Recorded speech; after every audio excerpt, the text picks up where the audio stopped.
Il faut passer la bouée quand même là. Donc là on passe, hop, la bouée à gauche. Dernière consigne avant le départ, ultime moment de concentration, rapide interview des favorites. Et c'est parti pour les concurrents du 6e triathlon de la Madeleine. Sur cette première course de la saison à cause de la Covid-19, les concurrents ont enfin retrouvé les plaisirs de la compétition. Et ça commence par 1500 mètres de natation.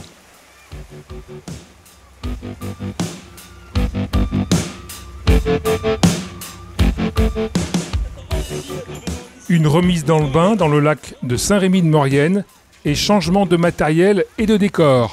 Place aux choses sérieuses sur le vélo, car le triathlon de la Madeleine est reconnu pour son tracé cycliste très éprouvant.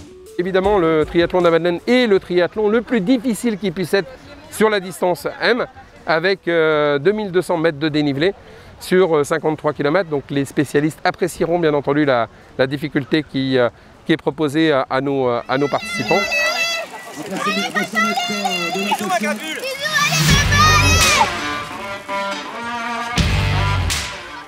Et du soutien, les triathlètes en ont eu besoin. Première difficulté, la montée du col de Chaussy, rendu célèbre par le Tour de France. 14 km avec des pentes à 11%.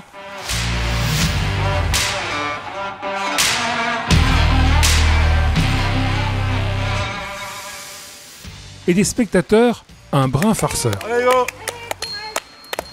À minuit, vous êtes au sommet, les gars. Allez, courage!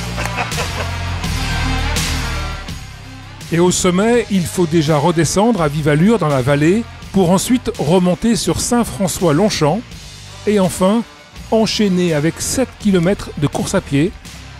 Un parcours de costaud remporté chez les femmes par Jeanne Collonges en 3h22 et chez les hommes, comme l'année dernière, par Émile Blondel-Herman en 2h55. Et il a même eu le temps d'apprécier le paysage. Quand on voit les paysages lesquels on est amené à pouvoir rouler, et puis voilà, ces sensations de montée, de descente en montagne, qui sont vraiment des sensations qu'on retrouve nulle part ailleurs. Donc il n'y a pas de question à se poser, pour moi c'est un rendez-vous incontournable de l'année. Ouais. À peine l'édition 2020 terminée, les organisateurs imaginent déjà une édition 2021 encore plus extrême, avec non seulement un parcours de taille S et M, mais aussi de taille L. Donc après le parcours L, on peut imaginer qu'il irait faire le col du Glandon, col de la Croix de Fer en face, donc le double du dénivelé, le double pratiquement du parcours natation et pareil en course à pied.